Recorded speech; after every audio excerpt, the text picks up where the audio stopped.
All right, so today we have our friend Leslie Hayes from way down south. She's like getting great sun down there. She's gonna be talking about genetics and substance use disorder for today. Been looking forward to this. We have some great upcoming talks. Check those out. And also spread the word within the clinics and hospitals or other areas that you work in about Dr. Marsolik's presentation on buprenorphine for pain. We hope to get a big group for that one just to make things more well known about the topic. And feel free to check out other echoes if you want to elaborate on your learning. They're listed on the bottom of the screen. Great resources. Yeah, and Isaac's a great speaker as well, pain doctor from the city. So he's really a lot of fun to talk to. Again, if you have any questions, we get lots of phone calls about particular patient issues and things that come up. Please feel free to give us a call or get hold of Erin, and she can always get hold of me if you can't get hold of me. But yeah, happy to help. And remember that Stratus Health is the home to the CORE website, which has a bunch of resources, policy, protocol, examples. So check it out. Don't reinvent the wheel. And then we have to do our polls real quick. Oh, is one of them like, are people going to be watching Taylor Swift tonight on the podcast? Is that one of them? No, it's not. No, nope. So what is your role in your MOUD program?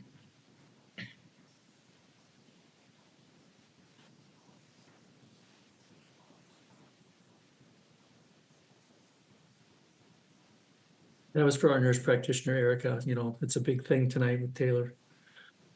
I may have to tune in. So if you select other in response to this polling question, will you add in the chat what other means and what your role is? All right, it looks like predominantly provider. Close.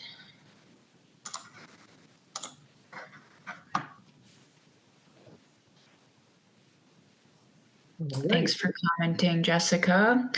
And then pertaining to MOUD, please select the most applicable answer.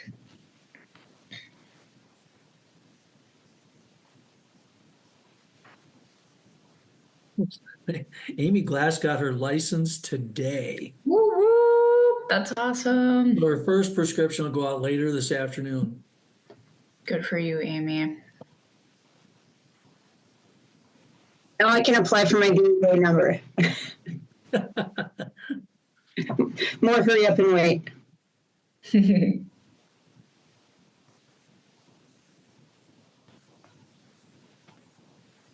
that the last one? Nope, there it is. Yep, I think we just have 2 questions. Thank you, everybody, for responding to those. It just kind of helps us identify who's on and how to better tailor the curriculum. All right, we'll let Leslie share her screen, or is she going to let Katie move it? I am a control freak. I would like to control my own slides if I could. Well, you're just like Katie then. Right, Katie? All right. I need other people to control my slides. Oh, really? Yeah, I just hang on. Screw it up. Just a second. Let me try this again and see if I can get it in display mode.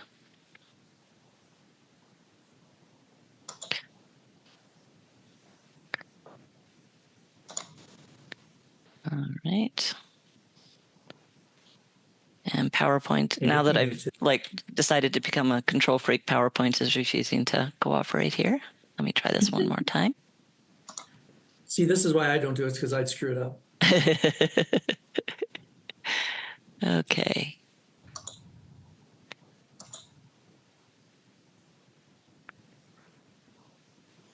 All right, I think now I can do it. So I am going to give the disclaimer. Most of the things I talk about are things I do regularly and feel like I know really well and I'm kind of an expert in. This particular one I ended up doing because I was talking for an ASAM review course about gender and substance use disorder, and they wanted it to be combined with genetics. And so I ended up talking about genetics. And so that is why I talk about this one. So I think it's interesting. I've done a lot of reading, but it's not necessarily something I'm an expert in. So, and I think I forgot to include the slide saying I have no disclosures. I am family and addiction medicine in northern New Mexico. And feel free to pop in with questions. So learning objectives, I'm hoping by the end of this talk, you will understand the effects that genetics has on a person's risk for substance use disorder. You'll learn about epigenetics. You'll learn about how pharmacogenetics influences the risk for substance use disorder, and learn about up-and-coming polygenic risk scores for genetic risk for substance use disorder. And I want to offer this caveat that almost all of the research done on addiction and genetics has been done on persons of European ancestry. So there's really not great data on anyone outside of European ancestry, with the one exception being the genes for alcohol and aldehyde dehydrogenase, which we will be discussing. And those are the exception for almost everything in this talk. And this is a second disclaimer. There was a 2024 SAMHSA advisory that came out about using genetic testing, that we cannot just use genetic testing. In the absence of appropriate clinical guidelines and safeguards to ensure responsible and equitable use, SAMHSA recommends against routine use of genetic testing as the sole indicator of substance use disorder in clinical practice. While genetic testing provides useful insights, it is potentially most effective when used alongside established tools to support multidimensional risk assessment. So none of this should be used on its own. You need to do it in the context of the treatment you're already doing for substance use disorder and addiction. SAMHSA had the following concerns about genetic testing for addiction risk: potential for racial or ethnic bias, ethical concerns, privacy concerns, predictive limitations, lack of large, well-controlled studies, lack of comparative studies, cost and accessibility, and lack of standardized guidelines. So now that I pretty much said you can ignore everything I said, some of this stuff is actually kind of interesting. So just a few abbreviations. GWAS stands for Genome-Wide Association Study, and that's basically what they look at the entire genome and try and say, okay, this part right here seems to be associated with something. So this is how they look at genetic causes for various things. Single SNP, or single nucleotide polymorphism. And SNPs are variations in the DNA sequence that occur, as you know, the nucleotides are, I can't remember what they stand for, but A, T, C, and G. And you will get one single nucleotide that changes and from the base one, and this is called a SNP, and these can often be the causes of genetic conditions, and they can be used as genetic markers to identify genes.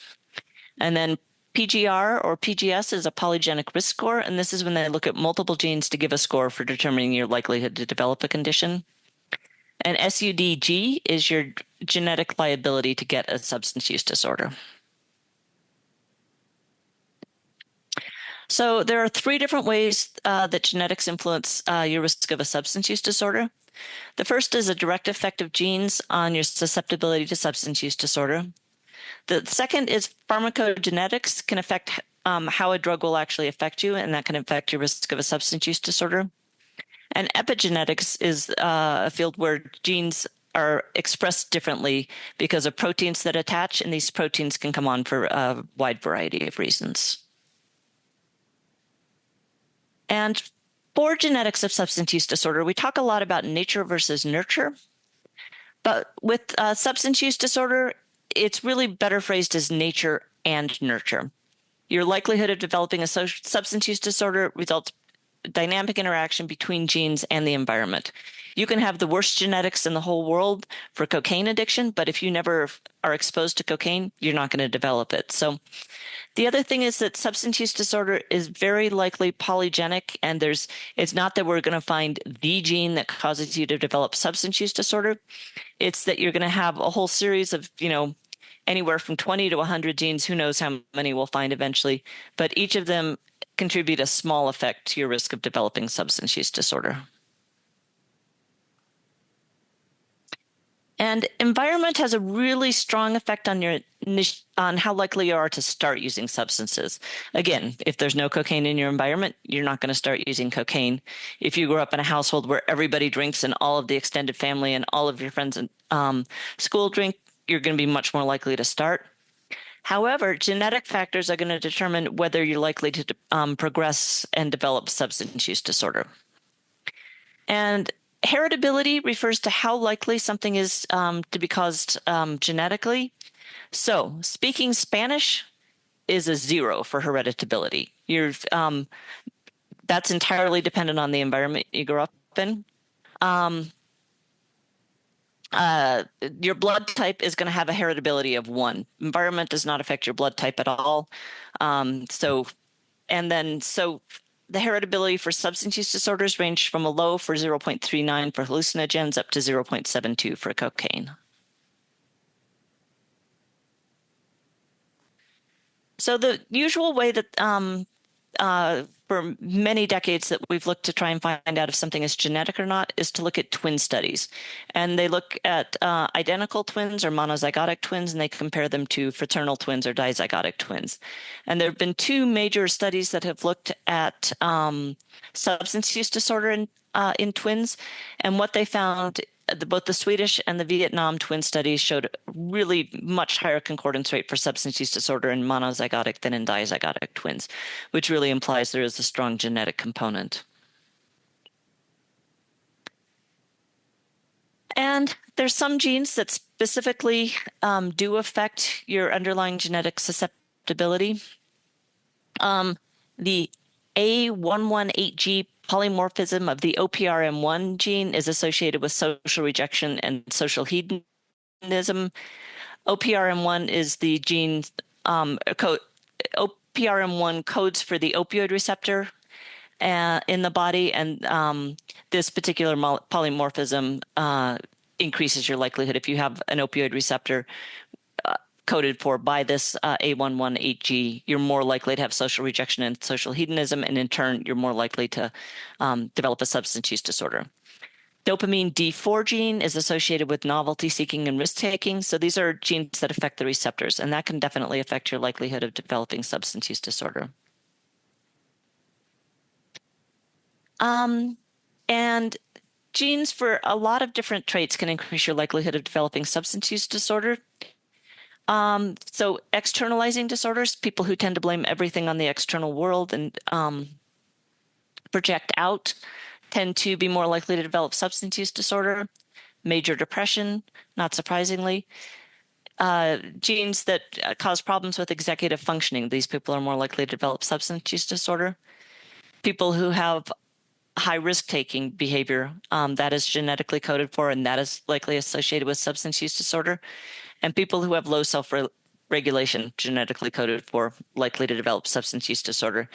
And I suspect you're all looking at this list and thinking, yeah, we knew this already, but these are coded for by genetics and can be associated with your risk of developing a substance use disorder. All right, pharmacogenetics. So pharmacogenetics, there's 2 different parts of pharmacogenetics. Pharmacokinetics is how your body metabolizes a drug. So different people are going to metabolize drugs more rapidly or more slowly. We've probably all had methadone patients who, are going into withdrawal 12 hours after taking the dose, and others who a week later are still kind of groggy from a dose of methadone, and that's just how fast they metabolize a drug. Pharmacodynamics is how the drug affects the body.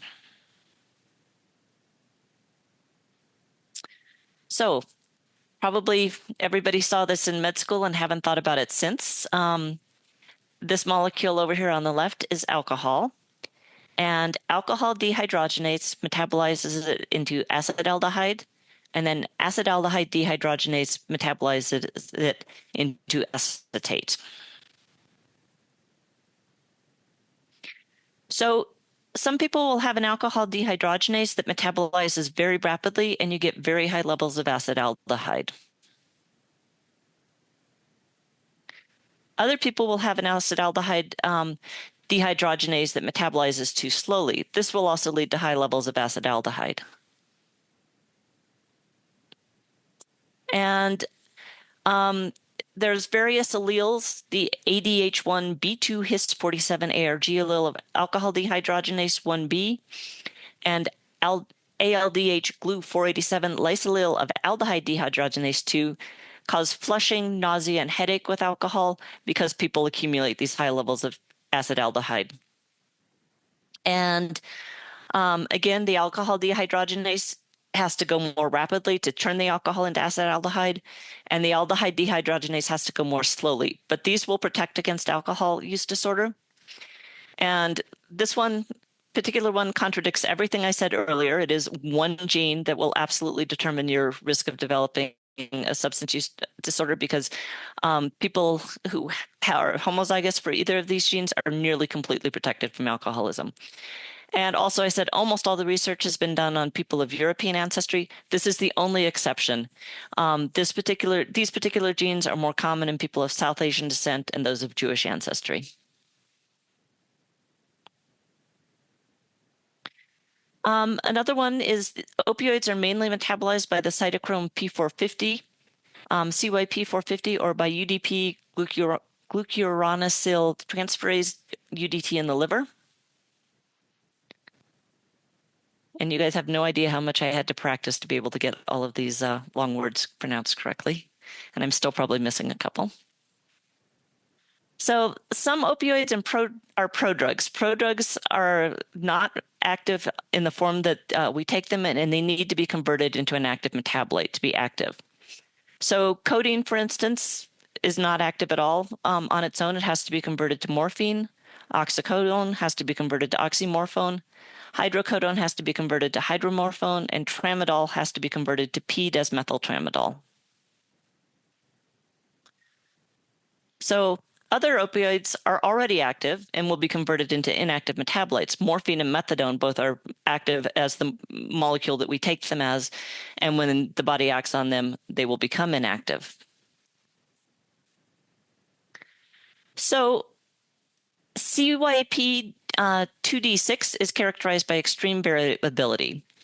And there's the ultra-rapid metabolizer, normal metabolizer, intermediate metabolizer, and poor metabolizer. So poor metabolizers are going to really get no analgesia after you give them oxycodone because they can't turn it into oxymorphone. So this is not going to give them any pain relief at all.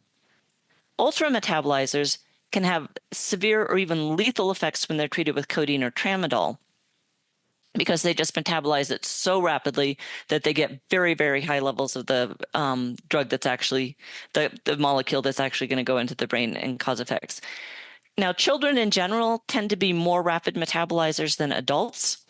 And this is one reason you don't want to use codeine or tramadol in children, and you don't want to give it to breastfeeding moms because if you give a mom codeine, and we'll say she's a normal metabolizer, and so she's taking the codeine, she breastfeeds, the baby gets the codeine, and the baby's an ultra-rapid metabolizer, we'll transform it into morphine, and babies can overdose on the morphine at that point. Methadone is metabolized in part by CYP2D6. And if you're a ultra-rapid metabolizer, you're going to get the methadone out of your system fast enough that you're not going to do well. I have one patient who, during pregnancy, where metabolism tends to be sped up anyway, and she would be so groggy after taking her morning methadone dose that she was barely functional, but then she would go into pretty severe withdrawal at about midnight that night. And this is a genetic influence. And then UDP glucuronyl transferase is the cornerstone for morphine and hydromorphone metabolism. And if you have somebody with a CYP variant, the UDP glucuronyl transferase usually does not have a lot of clinical variation. Most people are going to metabolize morphine and hydromorphone at about the same rate. So this is a good choice if you have somebody who either is metabolizing very rapidly or very slowly.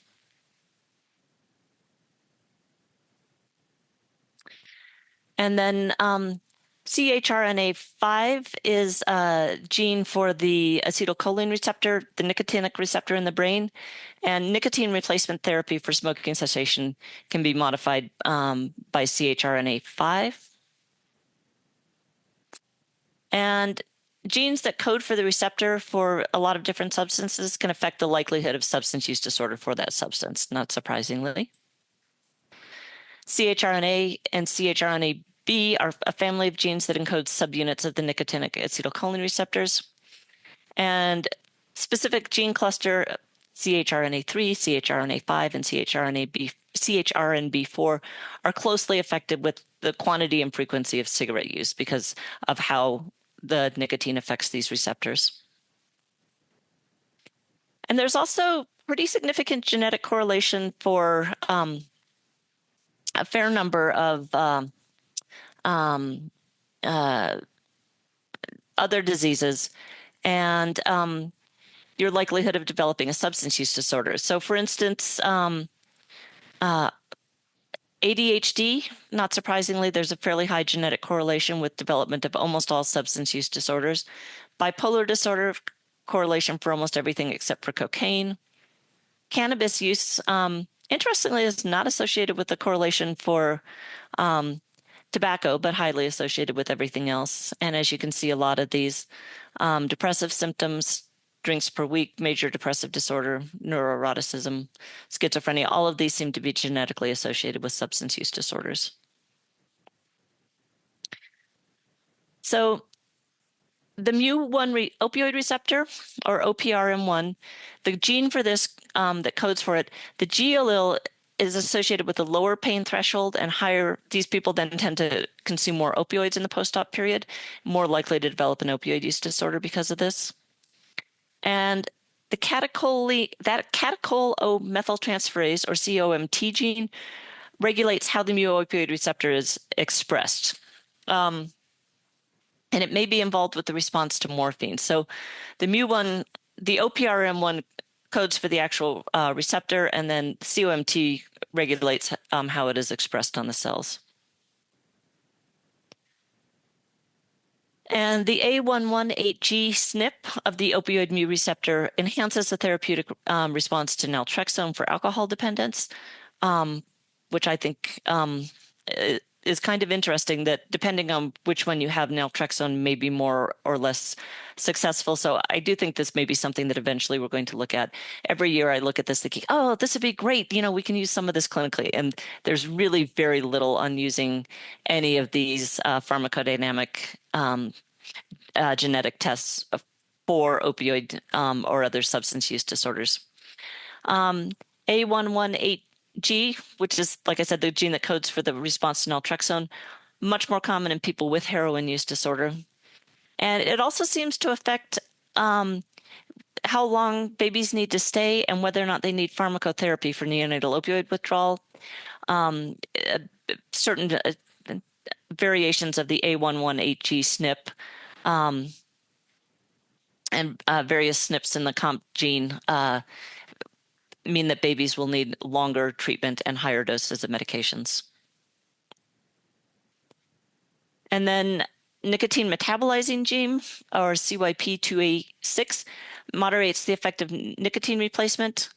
And relapse is more likely, or excuse me, relapse is less likely if you are a rapid metabolizer, not a slow metabolizer. Epigenetics is really kind of interesting. Epigenetics is the study of epigenomes, and these are markers that will attach to genes and turn them on or off. And changes in the epigenomes can actually be passed down anywhere from 2 to 12 generations. And things like diet, significant stress, and prenatal drug use can all cause epigenetic changes that will predispose you to substance use disorder. So I feel like that's completely unfair, that when you're stressed out anyway, your body is then turning on genes that make you more likely to have a substance use disorder, but that's the way it is. And this one, I must admit, I don't fully understand it, but it's just sort of an example of how this works. If a mother is using a opioids, she is likely to have methylation of the 10-CpG site within the OPRM1 promoter region, which, as you recall, is the gene for the opioid receptor. And so the mom will have this epigenetic change. It will be passed into her eggs and then passed down from the mother to the baby. And babies with this epigenetic change were more likely to need treatment for neonatal opioid withdrawal syndrome. And hypermethylation of this site may downregulate the OPRM1 gene expression, so you don't have as many of these the mu opioid receptors because of this, and so you end up needing more opioids to control neonatal opioid withdrawal syndrome. And tobacco, actually, they think a lot of its harmful effects are because of an epigenetic effect, that it alters the methylation of the DNA. And this, they think, is the reason why smoking causes such bad health outcomes.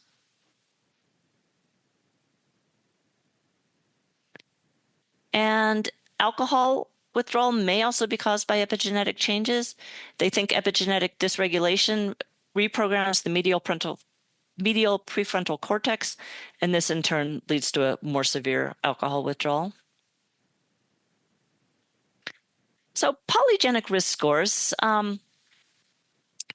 they're okay for populations, but they're really not great for looking at an individual, you know, saying how likely are you to develop a substance use disorder. And I like this particular line: polygenic risk score is not destiny. Just because somebody has a high genetic risk for substance use disorder does not mean that they are doomed to have a substance use disorder. So this one, as far as I can tell, is not available commercially yet, but there's been there was a couple studies on looking at polygenic risk scores for alcohol use disorder. And there was a study in JAMA in 2024. And the 5% of samples with the highest polygenic risk score were approximately twice as likely to develop alcohol use disorder as the rest of the sample.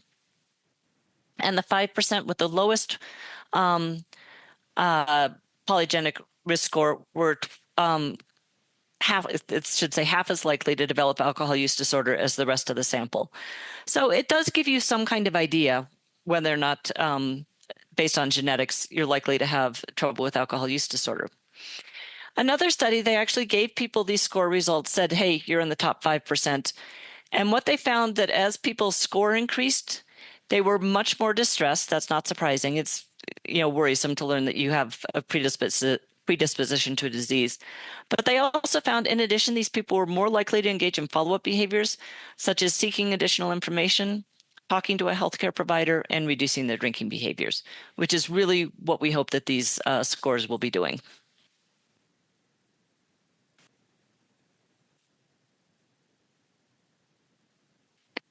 And there is also an FDA-approved test to help identify the elevated risk of developing opioid use disorder. It's put out by a company called, the test is called AVERT-D, and I believe it's through a company called Autogenomics. And the idea is you use this test before somebody's first exposure to oral opioid pain medications, and it's somebody who we're considering doing for 4 to 30 days. It's not for chronic. It's more for treatment of acute pain, such as they're going to get oxycodone after getting their knee replaced or something like that. And I have contacted the company several times trying to get more information on any data or evidence they have, and I have not found any. So, and I honestly cannot figure out a time I would use this test. Like I said, maybe for somebody having a knee replacement or something like that, it might be useful. But, and sorry, this is not a great slide as far as reading, but you can see this is the serotonin receptor. This is the catechol O-methyltransferase. These are all dopamine. The mu opioid receptors, GABA, kappa opioid receptors, delta opioid receptors. These are the ones they look at. I thought it was an interesting list. Like I said, I cannot find any data behind this test. And I personally have not figured out when I might use it, but it might be useful for, say, orthopedic surgeons. So, learning points: genetics clearly has an effect on our likelihood of developing a substance use disorder. The best understood genetic risks involve pharmacodynamics. Epigenetics can also significantly affect a risk of substance use disorder. And testing is starting to be available, but I don't think it's clear yet what the best use for the testing will be. So I would watch for this. I suspect in 5 to 10 years that we're going to have much better data on genetic testing, and there may be a lot more available commercially, but right now it isn't there. So, and that is all I have. What questions do people have?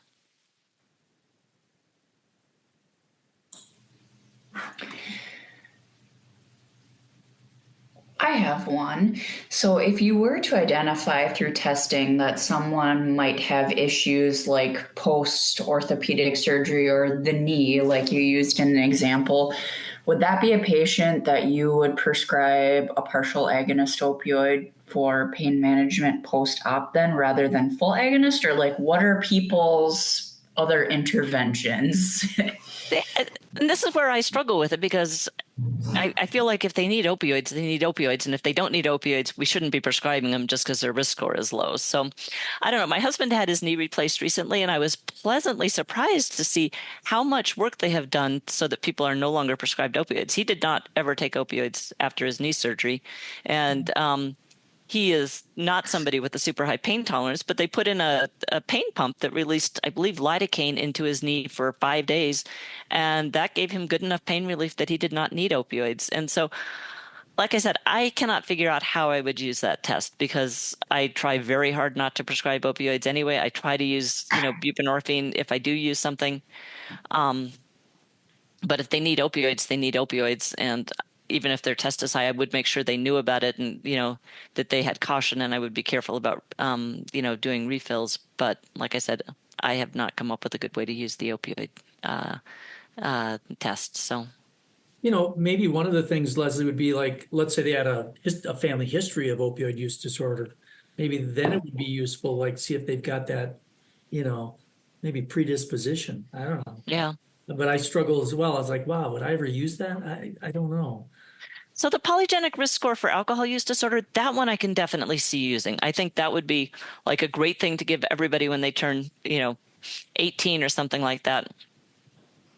And, find out what, what is their likelihood, and maybe people would be less likely to drink. But I don't know, maybe the high risk takers are going to be like, ooh, I can, try this and see if I can avoid it. So I'm not sure. Like I said, I think we really need a lot more study before these will be useful. Other questions? The study that I'd like to see, Leslie, is let's take everybody who, as a teenager, started to do those ski jumping. Take all of those people and then test them and then look down the road and see what percentage of them ended up with a use disorder. Because that is like that high risk sport. It's kind of the reverse of what their studies are, right? Yeah. It's like, wouldn't that be interesting to see like race car drivers or, people really doing things where the risk of death, follow them over time. It just seems like it would be interesting to find out. I told my son he was not allowed to jump when I was on the slope with him. It's like, wait till I've gone around the corner or something. I don't want to see it. So, but he does not have any issues with substances so far. So hopefully that will stay. I have one question about when you look at some of these receptors, and let's say you had a high risk of developing like an opioid use disorder based on their tests or whatever, would that necessarily correlate to somebody having a low pain tolerance?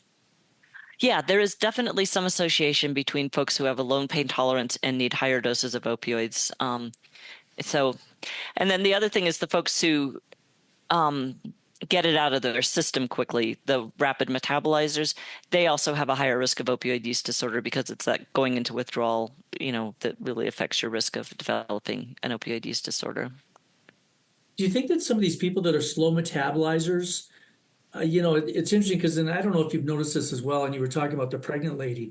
If you think about some of the people, and that don't seem to get as bad of opioid withdrawal, and we deal with quite a few methadone patients that were, transitioning to Suboxone and stuff. And boy, I just had a guy say, "Oh, I had the test done. I'm a slow metabolizer," and it's like, well, how does that, would he have such an extended, thing that you wouldn't have to worry about him really withdrawing, that you could just, Yep. I mean, I have had patients go off methadone and 4 weeks later it's out of their system and they never went through withdrawal.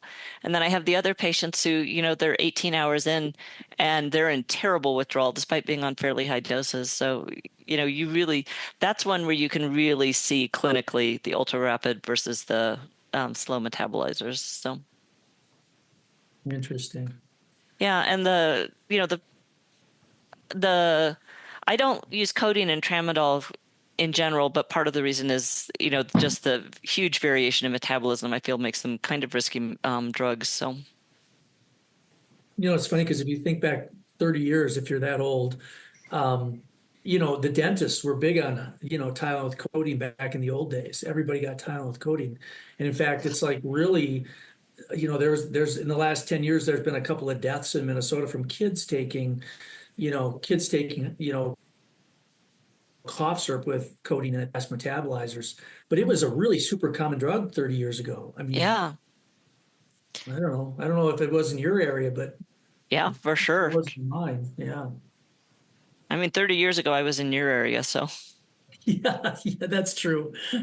but I mean, if you look at Tylenol number 3, the, the dosing is, hang on. I mean, it's like, 30 milligrams of codeine, which, that is going to be similar morphine, but it's just most of the time it's metabolized slowly enough, but you can get a fairly whomping dose of morphine if you're a ultra rapid metabolizer. So, Scary. All right. Any other questions for Leslie before we let her go? I learned a lot today that I hadn't really thought about.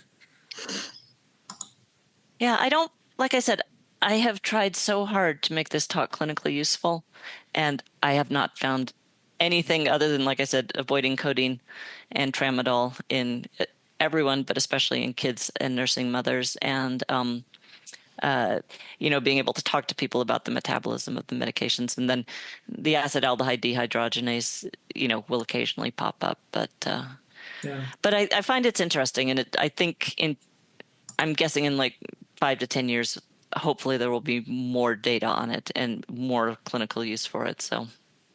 Yeah, I think often too, and literally I just, and probably in your clinic as well, every day I am talking to opioid patients and or any patient about the genetics of this. And wouldn't it be great to actually be able to show them their test? It's like, Yeah. look, because they often blame themselves, but their exposure at a young age, their wisdom teeth, whatever, Yeah. and they're just off and running. And I think I mean, the Avert D is available clinically. It's a commercial test. So, I mean, I wonder if it'd be worth ordering some and just doing it on a few of my buprenorphine patients to see, what their risk actually was. So, yeah, interesting.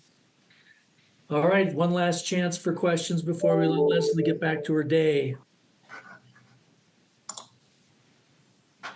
All right, well, Leslie, we thank you so much for sure. sharing Thanks for your having knowledge. me. I haven't looked at my schedule to see when I'm coming on your echo. It must, I think it I was don't remember. arranged. What? I think it was arranged. I just don't, the date. I can't remember if we arranged it or not. I know we talked about it, and then things got a little chaotic here. So if not, I will definitely have Desiree contact you to set something up. Perfect. Great. All right, well, thank you so much, and thanks everybody for popping in. And we will see everybody next week, and or excuse me, in 2 weeks, right, Aaron? 2 weeks. Yep. All right, and if there's any questions, please feel free to reach out to Katie.